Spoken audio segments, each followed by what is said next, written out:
Health outcomes. Changes due to interventions. To bring positive change, patient experiences and health must both improve.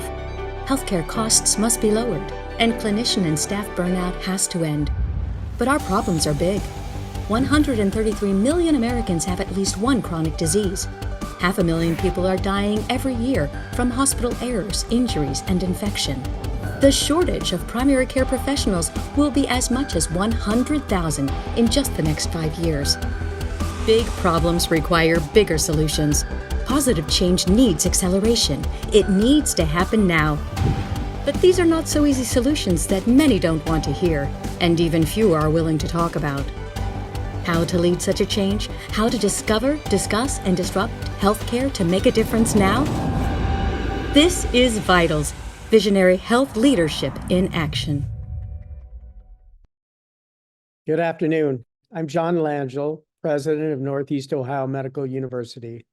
Welcome to VITALS, Visionary Health Leadership in Action, presented by NeilMed in collaboration with university hospitals. VITALS is an open forum where national leaders effecting change in healthcare share their impact using the tools of VITALS: value, innovation, technology, advocacy, leadership, and service. Today, I am honored to welcome Dr. Nina Schor. Dr. Schor is a physician scientist who currently serves as the NIH Deputy Director for Intramural Research. In that position, she is responsible for oversight of research conducted by the 27 institutes and centers of the National Institutes of Health. Prior to her current appointment, Dr. Schor served as Deputy Director of the National Institute of Neurologic Disorders and Stroke. And before that, Dr. Schor served 20 years on faculty at the University of Pittsburgh, ultimately becoming the Carol Ann Cromer Professor of Pediatric Research, Chief of the Division of Child Neurology in the Department of Pediatrics, and Associate Dean for Medical Student Research at the medical school.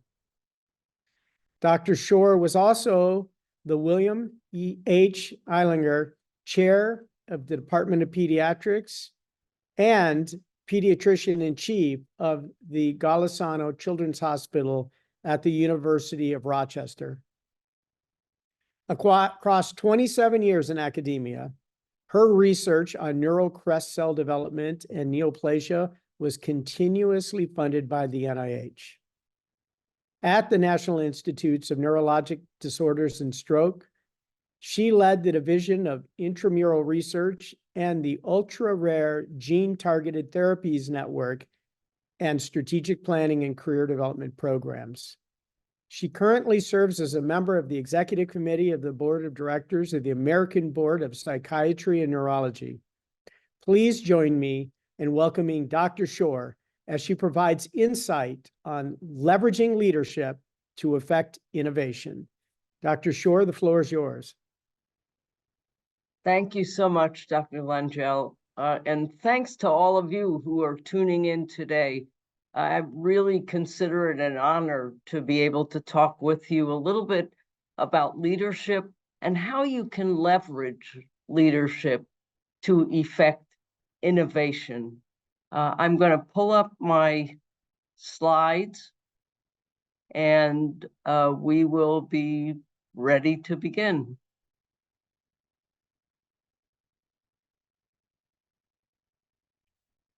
Okay, so let's start with why you would want to be a leader. What does leadership give you that allows you to effect innovation? Well, first of all, leadership gives you a 30,000-foot view. People who are in a single clinic, in a single subspecialty area, people who are in their laboratories, they have to see at all times what is on the ground where they are. But you as a leader will see the whole landscape. That gives you an opportunity to bring together things that others might not recognize. It gives you a license to form relationships. You knock on the door, people are excited to see you. People are excited to learn what you have learned from your 30,000-foot view.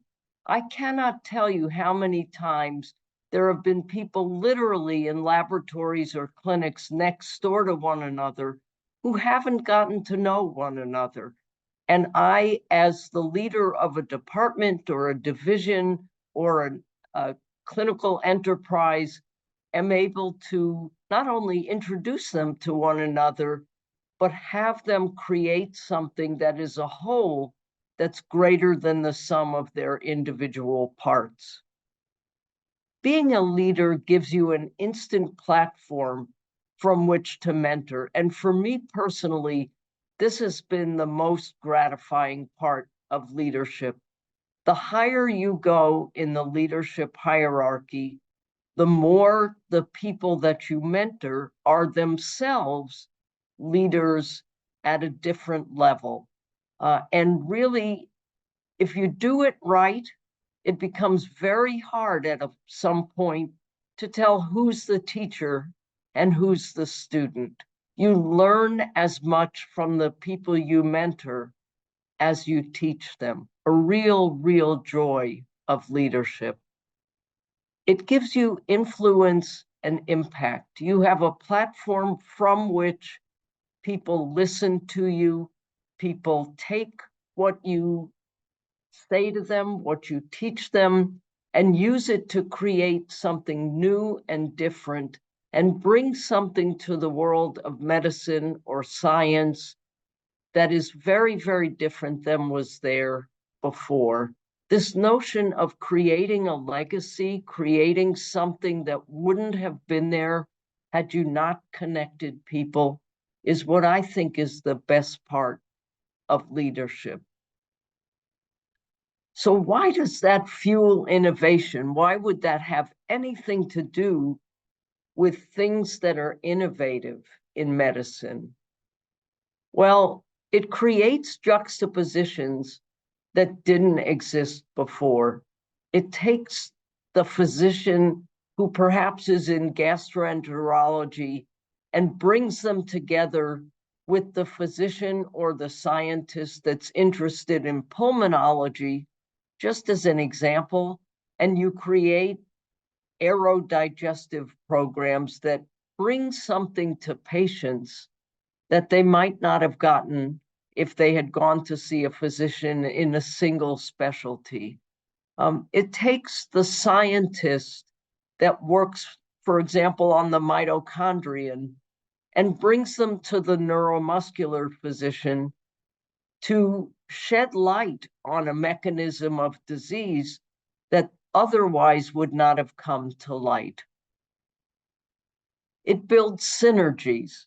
It allows you to create a whole that's much greater than the arithmetic sum of its parts. And that brings new cures, new insights, new science to the patients and families that all of us serve. It inspires new ideas, new solutions in the people that you mentor. And this is what I meant before about learning more from my students and my mentees than I actually teach them. What I bring to them, to whom I introduce them, that makes them think things that honestly I never could have thought of myself. And it means that it becomes very hard to tell who's the student and who's the mentor. The real joy of being a mentor of people who themselves become innovators because of the opportunities to which you introduce them. So why is leadership hard if it's so much fun, and it truly is? What makes it hard? Well, people who are in the literal trenches, people who are in their clinics every day, in their laboratories every day, doing what they do the best, what they know the best, trying to take care of the patients who are there with them in the here and now, makes it very hard for them to also keep their eye on a vision, for them to also think about, okay, this is what I'm doing today, but what do I want this to be 5 years from now? And how do I network with people who do things differently than I do in order to make a whole that's greater than the sum of its parts? How do you keep the right people on the bus you're trying to steer towards the future? How do you get them? How do you recruit them? How do you keep them there? And I think the inverse is just as hard. How do you take the person who really doesn't want to go where you're driving that bus and find a place that they fit either in your enterprise or another enterprise? This is extremely difficult. I can tell you that personally, the way I do it is to try to take that square peg that doesn't fit in my round hole and work with them to find them a square hole, even if it means that they leave my enterprise and join another. I think this serves them and what you're trying to achieve as a leader both very, very well. Separating the wheat from the chaff, I think most of us, no matter what we do in life, realize that there isn't any enterprise worth pursuing that doesn't have its minutia. And if you dwell all day long on the minutia, the little things that sometimes drive us crazy, you will never get to the vision. And so knowing when it's important to sweat the small stuff and understanding when you can dispense with the small stuff quickly to really focus on the vision. I found this, especially at the beginning, very, very challenging.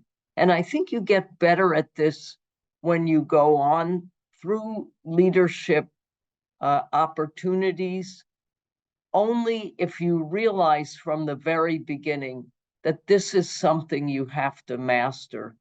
I had really the privilege of assuming graded levels of leadership. I didn't start off with a very large, diverse enterprise. I started off with my own laboratory and my own clinic, and really learned from that what I brought to a division and then a department and then a network of research laboratories.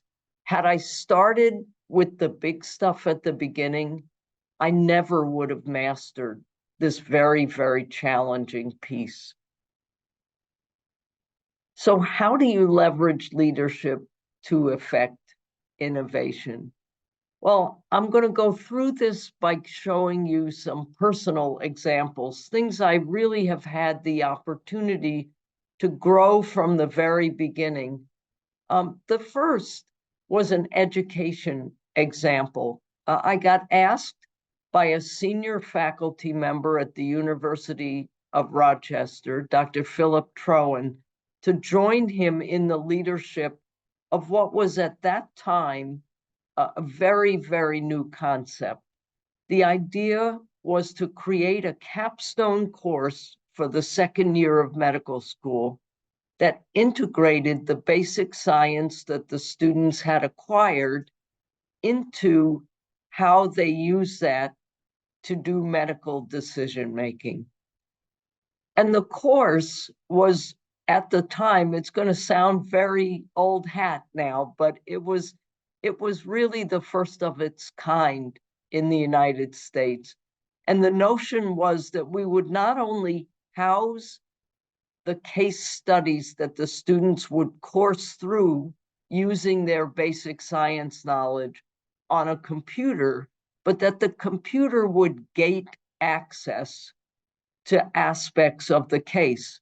So you absolutely could not get physical examination information until you had commented on and discussed the history of the patient. You couldn't get access to laboratory studies unless you had commented on and discussed in a small group the physical examination. So there were graded levels of gating of the case study. Now, how did we do this? How did we make this if it was the first in the nation? Well, I will tell you that neither of us, both physicians, neither of us knew how to write computer code. Neither of us had any experience putting a computer-gated course together. And it was only because Dr. Troen, my senior colleague, had been a department chair and had sat at 30,000 feet and knew the people in the Department of Library and Information Sciences and Computer Science at the University of Pittsburgh, that we could make any headway with this assignment. We partnered, we brought together physicians, information scientists, computer scientists, and actually 2 students who got respectively their Ph.D. and their master's degree in information sciences, putting this course together with us. We brought the medicine, the case studies, the notion of gating. They brought the coding ability and the database administration to this. And together, these very disparate groups of people put together a brand new whole that was much greater than the sum of its parts. I took that notion and what I learned in that context with me when I became a department chair at the University of Rochester. And I learned from one of my colleagues in the engineering department that there was a capstone course in engineering that the students were supposed to design something new, something that never existed before, using the engineering principles they had learned. We had no shortage of problems in the Department of Pediatrics that I led that could be solved theoretically by engineering know-how.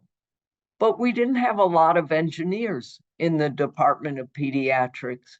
And I said to my colleague, you know, what if my physicians brought to your students problems that might be solved by an engineering solution? What if we could bring our questions to you for your students to create solutions?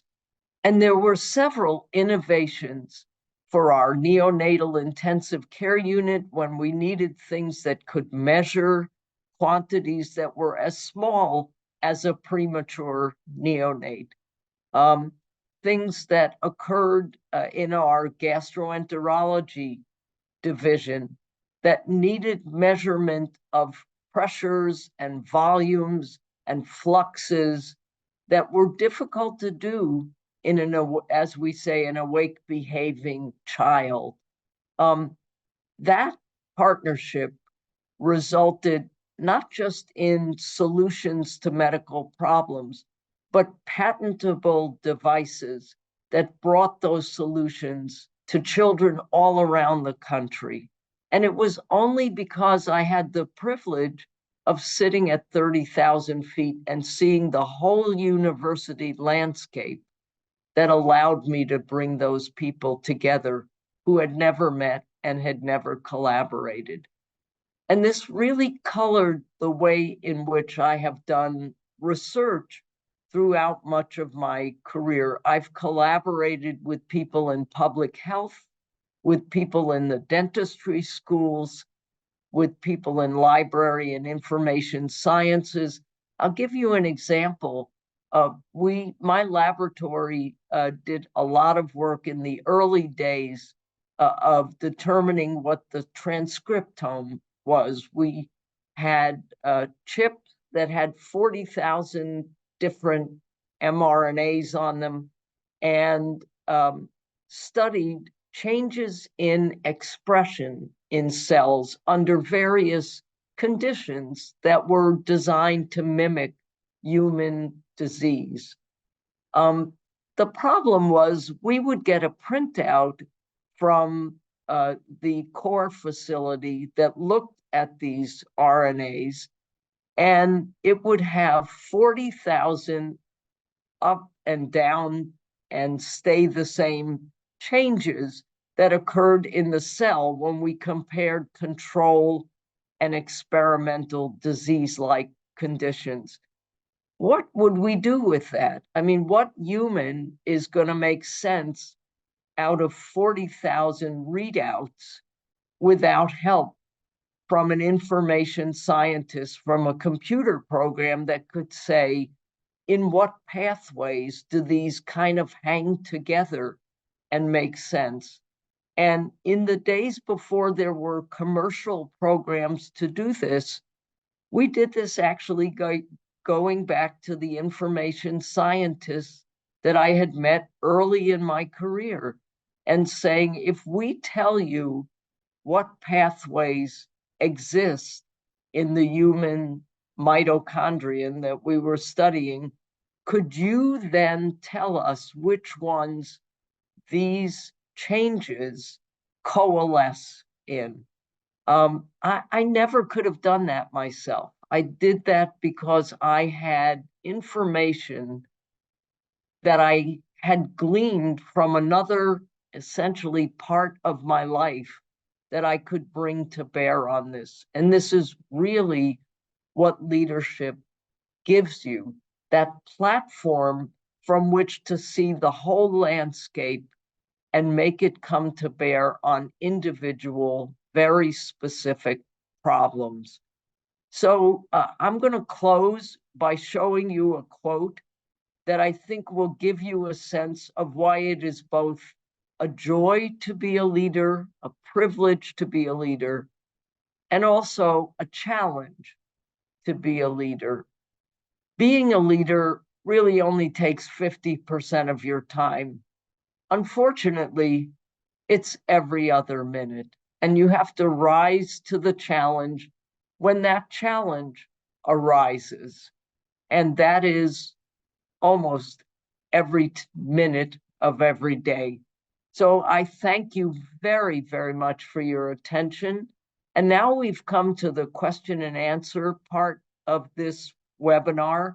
And so it's my great pleasure to introduce to you WKYC's Senior Health Correspondent, Monica Robbins.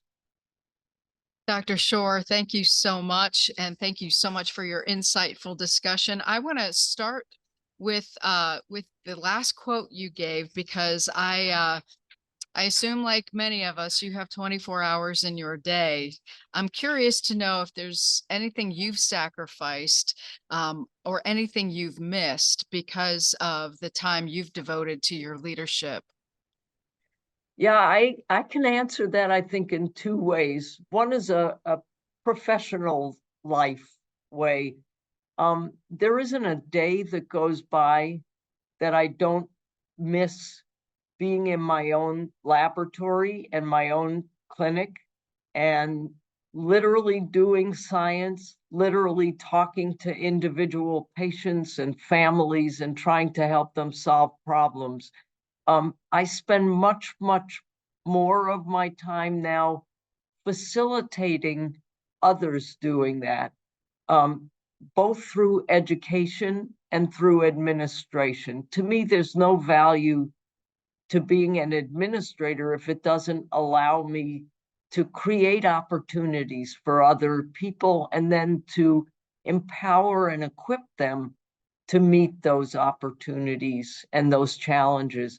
But I will always miss the days and think very fondly of the days when I would come in and go to the laboratory and do all of the experiments myself.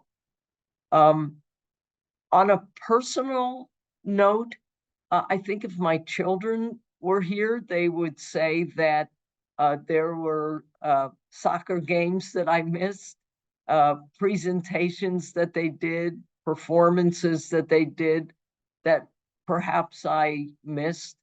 But I think because both my husband and I shared our professional lives with our children, I can't tell you how many times we all sat in the same room and they did their homework and we made our PowerPoint presentations for class for the next day or discussed a problem we were facing at work.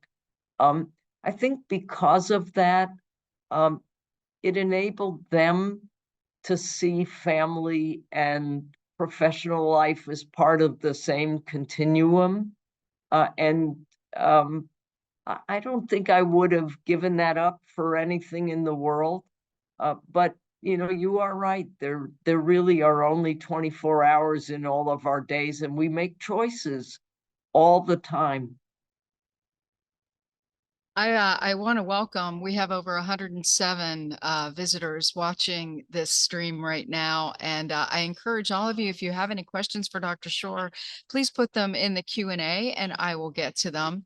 Dr. Schor, you brought up, being a clinician. Has being a clinician made you a better researcher, or is it the other way around? Oh, I think it's bi-directional, and I'm not just trying to evade your question. You know, I think seeing patients in the clinic makes you realize not just the enormous gains that we've made in medicine, but the enormous gaps that we still have in our knowledge base. And many of those questions have fueled what it is I choose to do in the laboratory. I also think I think that being a researcher makes you approach patients in a very, very different way. It makes you ask different questions when you get to the bedside. And I actually don't think that there's a lot of difference between evidence-based medicine and hypothesis-driven research. When you go to the clinic and see a patient, you first take a history and you narrow down your differential diagnosis from maybe 100 things to 10 things. And how you differentiate among those 10 things is you do a physical exam. And as you go through that, you narrow the diagnosis even further. That's exactly what you do in the laboratory. You start out with a very broad hypothesis. You do a study, and it limits the possibilities to 2 or 3. And you do another experiment to break that 2 or 3 down to one overriding hypothesis, which you then test again. So I really think they're part and parcel of the same process, and each one enriches what you bring to the other. Jordan says, thank you very much for your presentation. But she says, similar to your example on engineering solutions to medical problems, what has your experience been with working with process and quality improvement professionals, such as Lean Six Sigma experts, to solve clinical problems and drive healthcare innovation? Yeah, wonderful, wonderful question. I became acquainted with that as a division chief when I was at the University of Pittsburgh, and certainly implemented that when I moved to Rochester to run a children's hospital. And I honestly think when those continuous process improvement and root cause analysis kinds of things are conducted, they are conducted exactly as you would conduct an experiment or as you would examine a patient at the bedside. I think the people who are the best at quality improvement look at something that perhaps isn't as good as it possibly can be and form a hypothesis about what might make it better. And then they do one of these plan, act, do, and measure kinds of experiments where they say, why don't we vary one thing? Why don't we try to change one thing in this equation and see what happens to the outcome? And you measure it quickly enough that you could make a correction in mid-course as you do it. I think that as well is the same process as evidence-based medicine is, or as hypothesis-driven research. I can tell you one instance in which we did this in Rochester, and many, many other institutions were doing this around the country. We asked why it was that in some parts of our hospital, particularly intensive care parts of our hospital, we were seeing more line infections than anybody would have wanted to see. And we had always explained that to ourselves by saying these are the sickest patients. It happens in the ICUs because these are the most critical patients. These are the patients with the most invasive interventions necessary to sustain their lives. But we asked if there was some way in which we could change the process to make the outcome better. And we realized that everybody that was putting certain intravenous lines in was doing it a little bit differently. We hadn't standardized the process. And we looked at best practices, not for the whole, but for every step in the process. And one by one, we standardized each of those processes. And as we did that, our rate of line infection went down successively more and more. And now I understand it has been several years since there has been a single line infection in the PICU in the hospital. And I think it really happened because people just said, what's the best way to do step one? And when we perfected that, we said, what's the best way to do step two? We looked at the data in the literature and just made it happen as a team rather than as an individual. Rebecca wants to know what advice you would give to a young scientist who is getting established in the current environment of less than 10% of funding from the NIH. Yeah, that's a real challenge. And I think the most important thing, and I faced that early in my career, I had what was then called a FIRST award, which was not like a K award. It was an independent grant, but it was not renewable. And just when I was at the point where I would have had to convert that FIRST award into a renewable R01 grant, the pay line became 8%. And, you know, for a new investigator to have enough convincing preliminary data and skills to get a score that was better than the 8th percentile was a real challenge. I can tell you 2 or 3 things that really made it work for me, and it took some time. The first was persistence.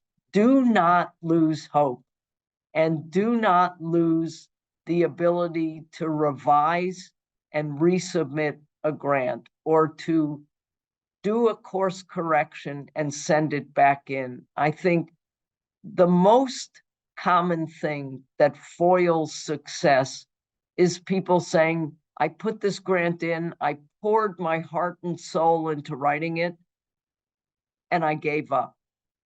Do not give up.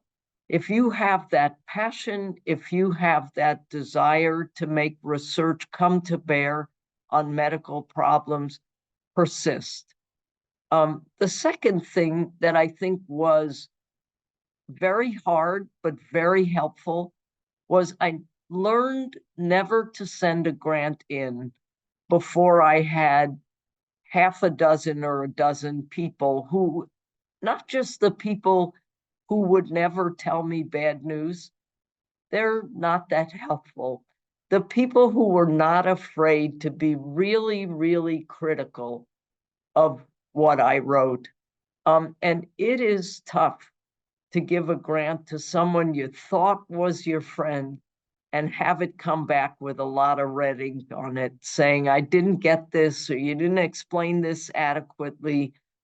But it's the best way to make that grant application as good as it can possibly be. I now still do that. I will hand not only grant applications, now I do much more paper writing, manuscript writing, and I don't send it into an editorial board before I have 5 of my friends read it. And I tell them to be as ruthless as they can.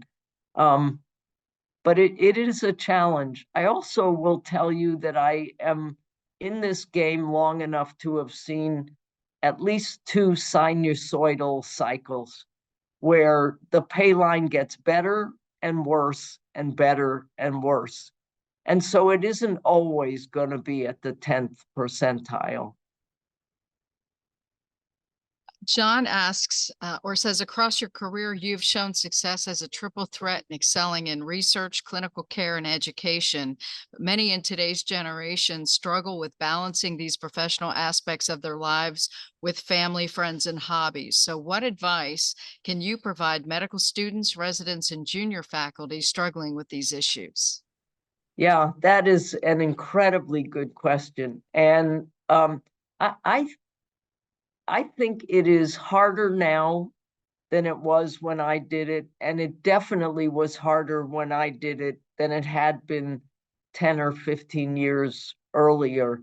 But I will tell you that even in the current environment, you have to pick one of those things, whether it's education or clinical work or research, to be your primary focus. I don't think, honestly, the days when you could divide yourself in thirds and be equally good at all 3 of those are gone, much less devoting yourself to your family and taking a little time for yourself to recoup from all of the intensity of what we do, especially in academia these days. I think you have to have a focus. And for me, it always was research. I went to medical school so that my research would be of clinical relevance and do some good for people with disease. I always had some clinical activity, but that clinical activity existed to keep me in touch with the problems that I wanted to tackle in the laboratory. And so I think you have to decide what your passion is professionally. These things are so hard to do that to do them if you don't love them is just not possible. So I think you go with what you love the most, whether it's teaching or clinical work or research. And then you might, depending on your area of expertise, be able to contribute in some smaller way, some time-limited way to each of the other enterprises. Combining family with that, I'll tell you what I have always done, and it relates to something I said earlier. I know many people who, for them, it works to sort of wall off time and say, this is family time and this is professional time.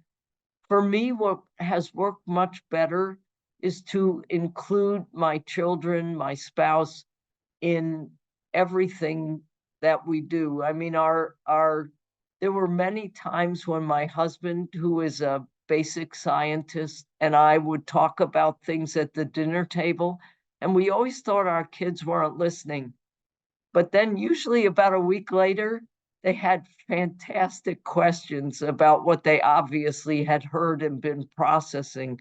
I don't think it's bad to include your family in what you do professionally, but I do think you have to make the time to answer their questions and to make it meaningful for them. So hopefully I've made a dent in that question, but it is a very challenging but worthwhile question.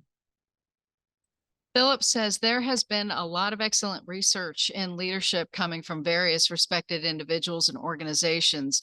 Reflecting on your considerable experience, what are several attributes that define an effective leader? That another wonderful question. I think one of the most important is the ability, and it's not just ability, being ready in one's career to make the currency in which you are judged not your own success, but the success of the people that you lead. And I think it's why there is such a thing as becoming an administrative leader too early in one's career. I think you have to feel like you have achieved for yourself in your own career what you set out to achieve. You have to feel like you're ready to let go a little bit of that and devote the rest of your career to championing the careers of other people, to being the facilitator, the mentor. I think that requires being a good listener, being able to not just hear what people say, but to listen in a way that allows you to tease out why they're really there talking to you, what it really is that's troubling them, because people are not always transparent about that. So being an effective and attentive listener is very important. And I always tell people that if you lose your sense of humor, you will not be a good leader. There are a lot of things that come at you fast and furious. You will make mistakes. And if you can't look at yourself in the mirror and laugh at the person that looks back at you, the ball game is over. I mean, I just think that's a critical piece. And you know, I may be chastised by people for admitting this on a webinar with this many people listening, but I still make mistakes at things. I do things and say, why did I do it that way? I could have done it another way. Most of the time, if you can admit it to yourself, you can course correct. But if you take yourself so seriously that you can't admit that you, if you had it to do over again, would do it differently, then I think you're not an effective leader. Eugene says he's also a CHP alum and says hello. He says good leaders and good scientists make it look easy. So is there any advice for those times when an experiment or an enterprise experience just flop? Oh, yes. Oh, yes. And I think there are lessons to be learned out of that. I will tell you, I give you an example from a very mundane kind of study I did. My laboratory has always studied a tumor called neuroblastoma, a tumor that occurs in the nervous system of children. And we basically try using models in the laboratory to arrive at new chemotherapies for kids with this tumor. And we had a strategy that, you know, on paper, it looked absolutely perfect. It was just going to be the be all and end all of curing this tumor. And the drug that we were going to use was toxic, as many chemotherapeutic agents are, although in a dish, it certainly killed the tumor. The challenge was that it also killed some normal tissues in our tissue culture dish. And so we isolated a compound that we thought would protect the normal tissues, but still leave the tumor tissue susceptible to this toxin. Well, when we tried it, much to our shock, we had no explanation for this. It actually made the chemotherapeutic agent more toxic to the normal tissues than to the tumor tissue. And we had absolutely no explanation for this. And the question was, do we just drop that like a hot potato, or do we study this to figure out why the answer was not what we thought it was going to be? And I think a dozen times in my career, I have reached branch points like that, when you suddenly realize that when the universe was designed, it wasn't designed the way you thought it was.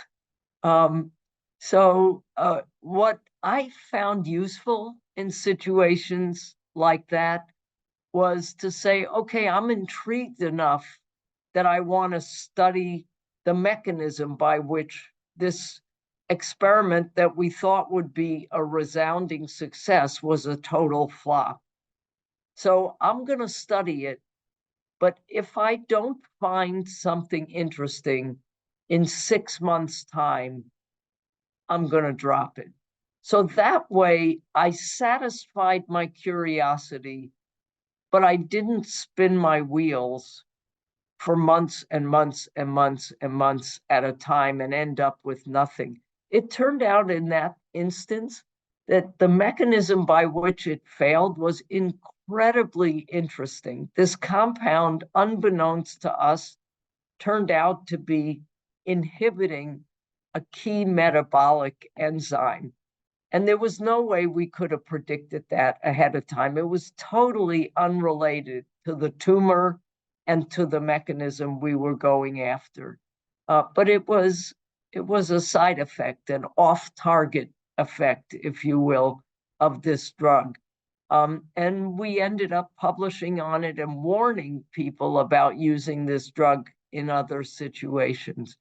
But, I think if you time limit it, you can make it so that you don't waste a lot of your energy on something that goes nowhere, but at least you satisfy your curiosity by asking, why did this go wrong? All right, Lacey says, we've seen an increased demand from our students, especially medical students, in collaborating with researchers to improve their knowledge and competitiveness in their postgraduate training. What advice would you give to a student to be effective in their request to collaborate? So I think there are many levels and ways in which you can collaborate. I think sometimes collaboration just means you exchange ideas. I know as a pediatric resident, I set up a month-long reading elective with someone that was really an eminent researcher in the field. At that point, I was a resident. I had no laboratory. I had very little expertise in neuroblastoma at the time. And I set up basically a reading elective where I said, I'm going to pull the world's literature for the last 10 years on neuroblastoma. And can we both read the same set of articles every week and come together to discuss what they tell us or show us or what we learned from them? And I think, even for this researcher that was an expert in the field, I ended up as the novice pulling some articles that he hadn't ever seen. And we ended up, both of us, learning and teaching one another at the same time. I think later on, I had elective time. I bunched up 6 months of elective time and was able to spend 6 months in a lab and to collaborate by bringing a project that I designed during that reading elective to an investigator who had all of the equipment, the tools, and the basic science expertise, but had never worked on neuroblastoma.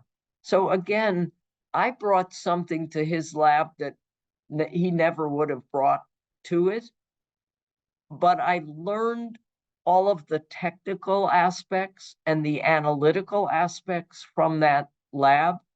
I think the key is to go to someone to ask to collaborate with the idea of an exchange, that I bring you this and you bring me that. Because I think then you become partners in that collaboration. It's not, I'm going to come to you so you can teach me X. It's, I'm going to give your lab X and you're going to give me Y. I think it's very hard for any scientist to turn that down. I think if you show interest and industry and that you have something to offer that laboratory group or clinic group that they wouldn't otherwise have, I think that's a winner. I don't know too many people who would turn that down. John says many see government organizations as the antithesis of innovation. In your leadership role, what are you doing to create truly innovative changes at the NIH that will help improve and expedite the impact of the organization's mission? Yeah, that is really an excellent question. I ask myself that almost every night when I go home in the car. So it is true that government has lots of regulations and lots of guardrails around things, lots of things that have to get done because it is the law, because it is the rule, and often because it is the best thing for the country as a whole.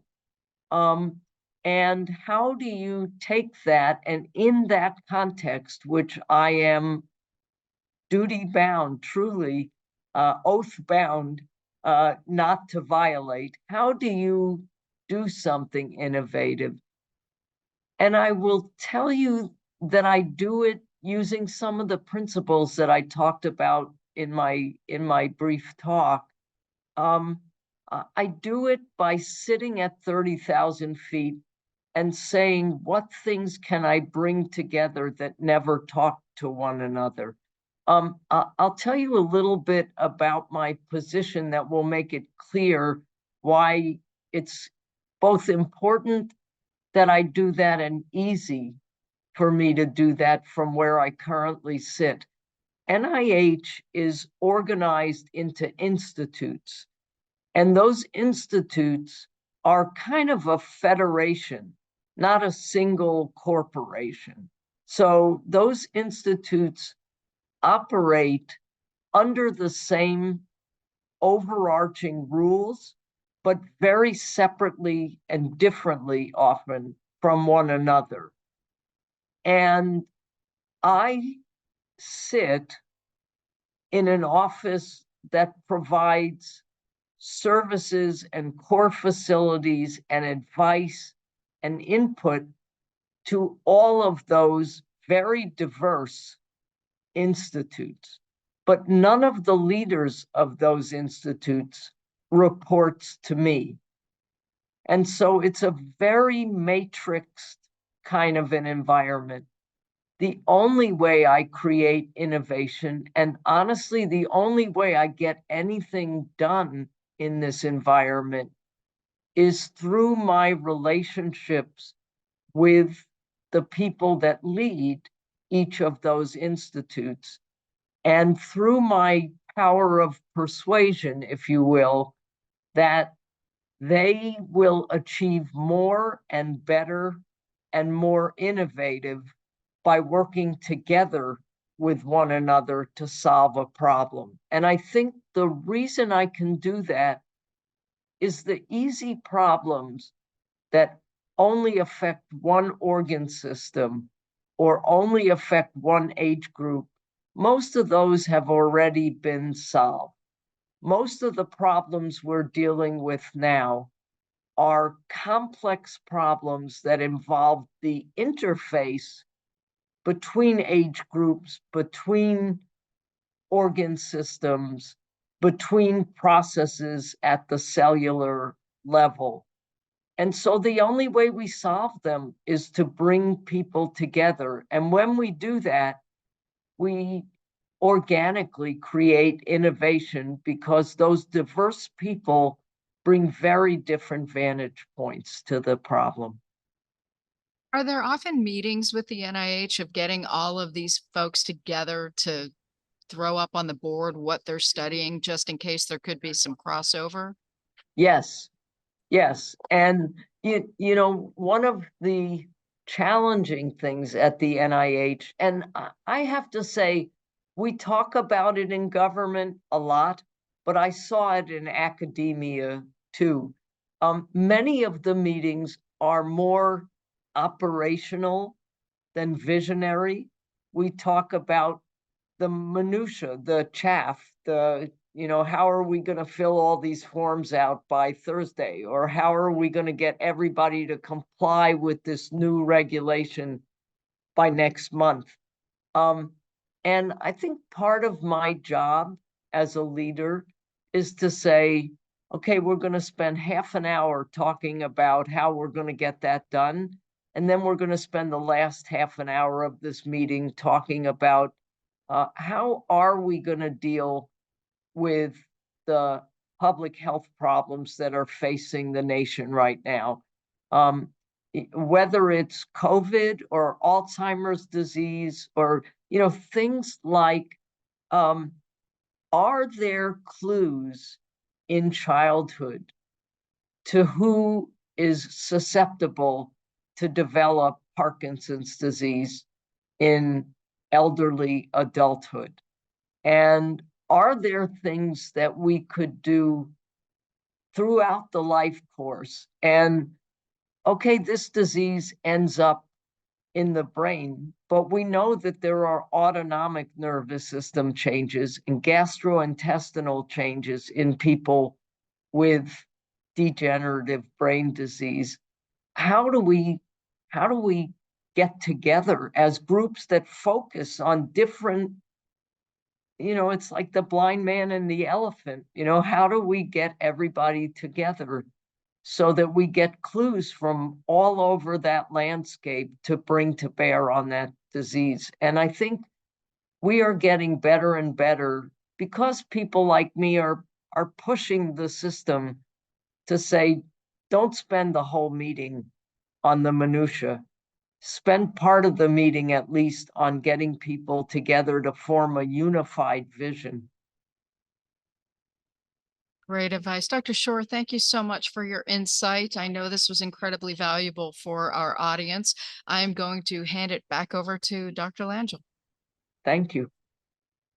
And thank you, Monica. And as always, thank you for joining us and providing expert moderation to VITALS. Dr. Schor, thank you for your leadership and thank you for an incredible talk. I know all of us learned a lot from you, and I'm sure we can learn much, much more as we watch what you do at the NIH to benefit research and to benefit healthcare in the United States. Ladies and gentlemen, please join us for next month's VITALS as we feature a NeilMed 1984 graduate, Dr. Crystal Mackel, the Ernest and Amelia Gallo Family Professor of Pediatrics and Medicine at Stanford University and the founding director of the Stanford Center for Cancer Cell Therapy. Until then, stay active and stay engaged. You're the ones who can make the changes we so desperately need. This is VITALS, Visionary Health Leadership in Action.